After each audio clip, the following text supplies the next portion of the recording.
Dear students, Sat Shri Akal Ji, most welcome in Creative Guru Ji. Please subscribe the channel and hit the bell icon for latest video notifications.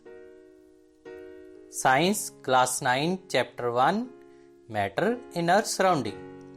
After completing the effect of change of temperature and effect of change of pressure on interconversion of states of matter, now let's move on the last topic of this chapter, evaporation, ਬਾਸ਼ਪੀਕਰਨ। ਪਦਾਰਥ ਦੀ ਅਵਸਥਾ ਬਦਲਣ ਲਈ ਕੀ ਹਮੇਸ਼ਾ ਤਾਪ ਦੇਣਾ ਜਾਂ ਦਬਾਅ ਬਦਲਣਾ ਜ਼ਰੂਰੀ ਹੈ? ਕੀ ਤੁਸੀਂ ਰੋਜ਼ਾਨਾ ਜੀਵਨ ਵਿੱਚ ਕੋਈ ਅਜਿਹੀ ਉਦਾਹਰਨ ਦੇ ਸਕਦੇ ਹੋ ਜਿਸ ਵਿੱਚ ਬਿਨਾਂ ਉਬਾਲ ਦਰਜੇ ਤੇ ਪਹੁੰਚੇ ਹੋਏ ਕੋਈ ਦਰਵ ਬਾਸ਼ਪ ਅਵਸਥਾ ਵਿੱਚ ਬਦਲ ਜਾਂਦਾ ਹੈ? ਪਾਣੀ ਨੂੰ ਖੁੱਲਾ ਛੱਡਣ ਤੇ ਇਹ ਹੌਲੀ-ਹੌਲੀ ਬਾਸ਼ਪ ਵਿੱਚ ਪਰਿਵਰਤਿਤ ਹੋ ਜਾਂਦਾ ਹੈ। ਗਿੱਲੇ ਕੱਪੜੇ ਸੁੱਕ ਜਾਂਦੇ ਹਨ। ਇਹਨਾਂ ਦੋਵੇਂ ਉਦਾਹਰਨਾਂ ਵਿੱਚ ਪਾਣੀ ਨੂੰ ਕੀ ਹੋਇਆ ਹੈ? ਇਹਨਾਂ ਦੋਨਾਂ ਉਦਾਹਰਨਾਂ ਵਿੱਚ ਪਾਣੀ ਬਾਸ਼ਪ ਵਿੱਚ ਪਰਿਵਰਤਿਤ ਹੋ ਜਾਂਦਾ ਹੈ। As we know that particles of matter are always moving and are never at rest at a given temperature in any gas, liquid or solid. There are particles with different amounts of kinetic energy. ਅਸੀਂ ਜਾਣਦੇ ਹਾਂ ਕਿ ਪਦਾਰਥ ਦੇ ਕਣ ਹਮੇਸ਼ਾ ਗਤੀਸ਼ੀਲ ਹੁੰਦੇ ਹਨ ਅਤੇ ਕਦੇ ਰੁਕਦੇ ਨਹੀਂ। ਇੱਕ ਨਿਸ਼ਚਿਤ ਤਾਪਮਾਨ ਤੇ ਗੈਸ, ਦਰਵ ਜਾਂ ਠੋਸ ਤੇ ਕਣ ਵਿੱਚ ਵੱਖ-ਵੱਖ ਮਾਤਰਾ ਵਿੱਚ ਗਤੀਜ ਊਰਜਾ ਹੁੰਦੀ ਹੈ। ਦਰਵ ਦੀ ਸਤ੍ਹਾ ਤੇ ਮੌਜੂਦ ਕਣਾਂ ਦੇ ਕੁਝ ਅੰਸ਼ਾਂ ਵਿੱਚ ਗਤੀਜ ਊਰਜਾ ਹੁੰਦੀ ਹੈ ਕਿ ਉਹ ਦੂਜੇ ਕਣਾਂ ਦੇ ਆਕਰਸ਼ਣ ਬਲ ਤੋਂ ਮੁਕਤ ਹੋ ਜਾਂਦੇ ਹਨ। ਇਹ ਸਭ ਕੁਝ ਜਾਣਨ ਤੋਂ ਬਾਅਦ ਹੁਣ ਅਸੀਂ ਬਾਸ਼ਪੀਕਰਨ ਨੂੰ ਪਰਿਭਾਸ਼ਿਤ ਕਰ ਸਕਦੇ ਹਾਂ। The phenomenon of change of a liquid into vapors at any temperature below its boiling point is called evaporation. ਅਰਥ ਉਬਾਲ ਦਰਜੇ ਤੋਂ ਘੱਟ ਤਾਪਮਾਨ ਤੇ ਦਰਵਾ ਦੇ ਬਾਸ਼ਪਾਂ ਵਿੱਚ ਪਰਿਵਰਤਿਤ ਹੋਣ ਦੀ ਕਿਰਿਆ ਨੂੰ ਬਾਸ਼ਪੀਕਰਨ ਕਿਹਾ ਜਾਂਦਾ ਹੈ। The atmospheric pressure at sea level is 1 atm. ਹੁਣ ਅਸੀਂ ਗੱਲ ਕਰਦੇ ਹਾਂ ਬਾਸ਼ਪੀਕਰਨ ਨੂੰ ਪ੍ਰਭਾਵਿਤ ਕਰਨ ਵਾਲੇ ਕਾਰਕ factors affecting evaporation. ਟੈਂਪਰੇਚਰ, ਤਾਪਮਾਨ, ਸਰਫੇਸ ਏਰੀਆ, ਸਤ੍ਹਾ ਦਾ ਖੇਤਰਫਲ, ਵਿੰਡ ਸਪੀਡ, ਹਵਾ ਦੀ ਗਤੀ, ਹਿਊਮਿਡਿਟੀ, ਹਵਾ ਦੀ ਨਮੀ। First factor that affect the evaporation is temperature, ਤਾਪਮਾਨ। With the increase of temperature, the rate of evaporation increases. ਮਤਲਬ ਤਾਪਮਾਨ ਵਧਣ ਨਾਲ ਬਾਸ਼ਪੀਕਰਨ ਦੀ ਦਰ ਵਿੱਚ ਵੀ ਵਾਧਾ ਹੁੰਦਾ ਹੈ। Rate of evaporation is directly proportional to temperature. ਅਰਥ ਬਾਸ਼ਪੀਕਰਨ ਦੀ ਦਰ ਤਾਪਮਾਨ ਦੇ ਸਿੱਧਾ ਅਨੁਪਾਤੀ ਹੁੰਦੀ ਹੈ। ਤਾਪਮਾਨ ਵਧਣ ਤੇ ਵਧੇਰੇ ਕਣਾਂ ਨੂੰ ਗਤੀਜ ਊਰਜਾ ਮਿਲਦੀ ਹੈ ਜਿਸ ਨਾਲ ਉਹ ਬਾਸ਼ਪੀਕ੍ਰਿਤ ਹੋ ਜਾਂਦੇ ਹਨ। Second factor that affect the evaporation is surface area. ਸਤ੍ਹਾ ਦਾ ਖੇਤਰਫਲ। We know that evaporation is a surface phenomenon. ਅਸੀਂ ਜਾਣਦੇ ਹਾਂ ਕਿ ਬਾਸ਼ਪੀਕਰਨ ਸਤ੍ਹਾ ਤੇ ਹੋਣ ਵਾਲੀ ਪ੍ਰਕਿਰਿਆ ਹੈ। With the increase of surface area, the rate of evaporation increases. ਮਤਲਬ ਸਤ੍ਹਾ ਦਾ ਖੇਤਰਫਲ ਵਧਣ ਨਾਲ ਬਾਸ਼ਪੀਕਰਨ ਦੀ ਦਰ ਵਿੱਚ ਵੀ ਵਾਧਾ ਹੁੰਦਾ ਹੈ। Rate of evaporation is directly proportional to the surface area. ਅਰਥ ਬਾਸ਼ਪੀਕਰਨ ਦੀ ਦਰ ਸਤ੍ਹਾ ਦੇ ਖੇਤਰਫਲ ਦੇ ਸਿੱਧਾ ਅਨੁਪਾਤੀ ਹੁੰਦੀ ਹੈ। ਜਿਵੇਂ ਕੱਪੜੇ ਸੁਕਾਉਣ ਲਈ ਅਸੀਂ ਉਹਨਾਂ ਨੂੰ ਖਿਲਾਰ ਦਿੰਦੇ ਹਾਂ। ਜਦੋਂ ਕੱਪੜਿਆਂ ਨੂੰ ਅਸੀਂ ਖਿਲਾਰਦੇ ਹਾਂ ਤਾਂ ਉਹਨਾਂ ਦਾ ਸਰਫੇਸ ਏਰੀਆ, ਉਹਨਾਂ ਦੀ ਸਤ੍ਹਾ ਦਾ ਖੇਤਰਫਲ ਵੱਧ ਜਾਂਦਾ ਹੈ। ਜ਼ਿਆਦਾ ਸਰਫੇਸ ਏਰੀਆ ਹੋਣ ਦੇ ਕਰਕੇ, ਜ਼ਿਆਦਾ ਸਤ੍ਹਾ ਦਾ ਖੇਤਰਫਲ ਹੋਣ ਦੇ ਕਰਕੇ ਉਹ ਜਲਦੀ ਸੁੱਕ ਜਾਂਦੇ ਹਨ ਕਿਉਂਕਿ ਜ਼ਿਆਦਾ ਮਾਤਰਾ ਵਿੱਚ ਬਾਸ਼ਪੀਕਰਨ ਹੋ ਜਾਂਦਾ ਹੈ। Third factor that affect the evaporation is wind speed, ਹਵਾ ਦੀ ਗਤੀ। With the increase of wind speed, the rate of evaporation increases. ਮਤਲਬ ਹਵਾ ਦੀ ਗਤੀ ਵਧਣ ਨਾਲ ਬਾਸ਼ਪੀਕਰਨ ਦੀ ਦਰ ਵਿੱਚ ਵੀ ਵਾਧਾ ਹੁੰਦਾ ਹੈ।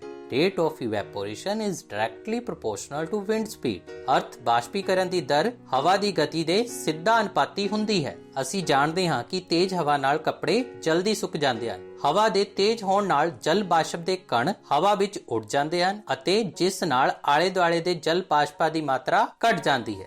Last factor affect the evaporation is humidity, ਹਵਾ ਦੀ ਨਮੀ। With the increase of humidity, the rate of evaporation increases. ਮਤਲਬ ਹਵਾ ਦੀ ਨਮੀ ਘਟਣ ਨਾਲ ਬਾਸ਼ਪੀਕਰਨ ਦੀ ਦਰ ਵਿੱਚ ਵੀ ਵਾਧਾ ਹੁੰਦਾ ਹੈ। ਹੁਣ ਇਸ ਨੂੰ ਧਿਆਨ ਦੇ ਨਾਲ ਦੇਖੋ। ਜਦੋਂ ਹਵਾ ਦੀ ਨਮੀ ਘਟੇ ਤਾਂ ਬਾਸ਼ਪੀਕਰਨ ਦੀ ਦਰ ਵਿੱਚ ਵਾਧਾ ਹੋਵੇ। ਪਿਛਲੇ ਤਿੰਨਾਂ ਪੁਆਇੰਟਸ ਦੇ ਵਿੱਚ ਜਦੋਂ ਕੋਈ ਚੀਜ਼ ਇਨਕਰੀਜ਼ ਹੁੰਦੀ ਸੀ ਤਾਂ ਇਵੈਪੋਰੇਸ਼ਨ ਇਨਕਰੀਜ਼ ਹੁੰਦੀ ਸੀ। ਇਸ ਦੇ ਵਿੱਚ ਕੀ ਹੈ ਕਿ ਜਦੋਂ ਇਸ ਦੇ ਵਿੱਚ ਹਿਊਮਿਡਿਟੀ, ਹਵਾ ਦੀ ਨਮੀ ਡਿਕਰੀਜ਼ ਹੋਊਗੀ, ਘੱਟ ਹੋਊਗੀ ਤਾਂ ਇਵੈਪੋਰੇਸ਼ਨ ਕੀ ਹੋਵੇਗੀ? ਇਨਕਰੀਜ਼ ਹੋਵੇਗੀ। Rate of evaporation is inversely proportional to humidity. ਅਰਥ ਬਾਸ਼ਪੀਕਰਨ ਦੀ ਦਰ ਹਵਾ ਦੀ ਨਮੀ ਦੇ ਉਲਟ ਅਨੁਪਾਤੀ ਹੁੰਦੀ ਹੈ। ਹਵਾ ਵਿੱਚ ਮੌਜੂਦ ਜਲ ਬਾਸ਼ਪਾਂ ਦੀ ਮਾਤਰਾ ਨੂੰ ਨਮੀ ਕਹਿੰਦੇ ਹਨ। ਕਿਸੇ ਨਿਸ਼ਚਿਤ ਤਾਪਮਾਨ ਤੇ ਸਾਡੇ ਆਲੇ ਦੁਆਲੇ ਦੀ ਹਵਾ ਵਿੱਚ ਇੱਕ ਨਿਸ਼ਚਿਤ ਮਾਤਰਾ ਵਿੱਚ ਹੀ ਜਲ ਬਾਸ਼ਪ ਮੌਜੂਦ ਹੁੰਦੇ ਹਨ। ਜਦੋਂ ਹਵਾ ਵਿੱਚ ਪਾਣੀ ਦੇ ਕਣਾਂ ਦੀ ਮਾਤਰਾ ਪਹਿਲਾਂ ਤੋਂ ਜ਼ਿਆਦਾ ਹੋਵੇਗੀ ਤਾਂ ਬਾਸ਼ਪੀਕਰਨ ਦੀ ਦਰ ਘਟ ਜਾਵੇਗੀ।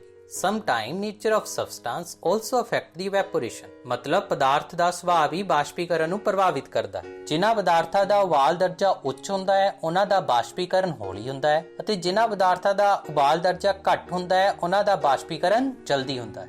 Now move to the next subtopic of evaporation, cooling causes by evaporation। ਜਦੋਂ ਤੁਸੀਂ ਐਸੀਟੋਨ ਜਾਂ ਨੋਹਾਂ ਤੋਂ ਪਾਲਿਸ਼ ਹਟਾਉਣ ਵਾਲੇ ਦਰਵ ਨੂੰ ਆਪਣੀ ਹਥੇਲੀ ਤੇ ਪਾਉਂਦੇ ਹੋ ਤਾਂ ਕੀ ਹੁੰਦਾ ਹੈ? ਇਸ ਦੇ ਕਣ ਤੁਹਾਡੀ ਹਥੇਲੀ ਜਾਂ ਉਸ ਦੇ ਆਲੇ ਦੁਆਲੇ ਤੋਂ ਊਰਜਾ ਪ੍ਰਾਪਤ ਕਰ ਲੈਂਦੇ ਹਨ ਅਤੇ ਬਾਸ਼ਪੀਕ੍ਰਿਤ ਹੋ ਜਾਂਦੇ ਹਨ, ਜਿਸ ਨਾਲ ਹਥੇਲੀ ਤੇ ਠੰਡਕ ਮਹਿਸੂਸ ਹੁੰਦੀ ਹੈ। Simply we can say that the cooling caused by evaporation is based on the fact that when a liquid evaporates, it draws the latent heat of vaporization from anything which it touches।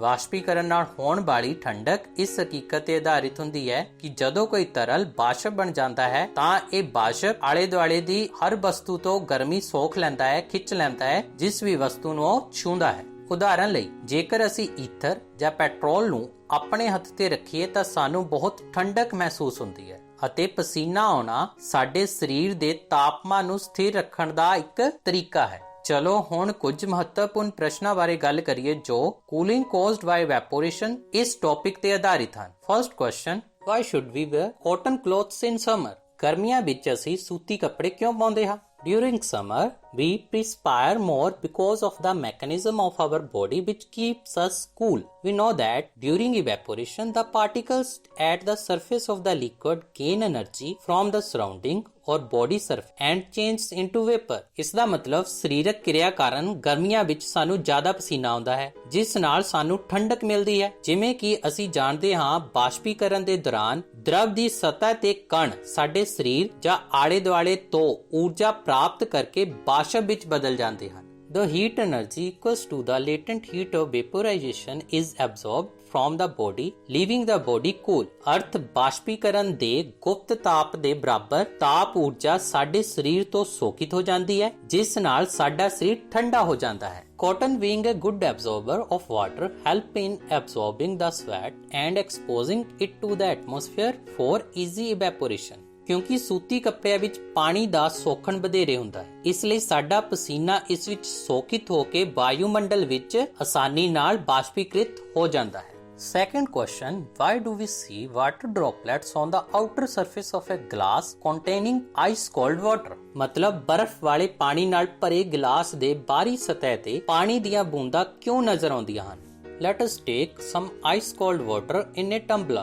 Soon we will see water droplet on the outer surface of the tumbler। ਮਤਲਬ ਕਿਸੇ ਬਰਤਨ ਵਿੱਚ ਅਸੀਂ ਬਰਫ਼ ਵਾਲਾ ਪਾਣੀ ਰੱਖਦੇ ਹਾਂ, ਜਲਦੀ ਹੀ ਬਰਤਨ ਦੀ ਬਾਹਰੀ ਸਤਹ ਉੱਤੇ ਸਾਨੂੰ ਪਾਣੀ ਦੀਆਂ ਬੂੰਦਾਂ ਨਜ਼ਰ ਆਉਣ ਲੱਗ ਪੈਂਦੀਆਂ ਹਨ। The water vapor present in air on coming in contact with the cold glass of water loses energy and gets converted to liquid state which we see as water droplets। ਇਸ ਦਾ ਅਰਥ ਹਵਾ ਵਿੱਚ ਮੌਜੂਦ ਜਲ ਬਾਸ਼ਪ ਦੀ ਊਰਜਾ ਠੰਡੇ ਪਾਣੀ ਦੇ ਸੰਪਰਕ ਵਿੱਚ ਆ ਕੇ ਘੱਟ ਹੋ ਜਾਂਦੀ ਹੈ ਅਤੇ ਦਰਵ ਅਵਸਥਾ ਵਿੱਚ ਬਦਲ ਜਾਂਦਾ ਹੈ, ਜਿਹੜਾ ਸਾਨੂੰ ਪਾਣੀ ਦੀਆਂ ਬੂੰਦਾਂ ਦੇ ਰੂਪ ਵਿੱਚ ਨਜ਼ਰ ਆਉਂਦਾ ਹੈ। In this video or lecture we learn about evaporation, factor affecting evaporation, cooling causes by evaporation। That's all about topics, and this concludes the chapter। I hope you will understand all topics in this lecture। Don't forget to hit the like button and share this video। Subscribe to the channel, keep hard work and make parents' name shine।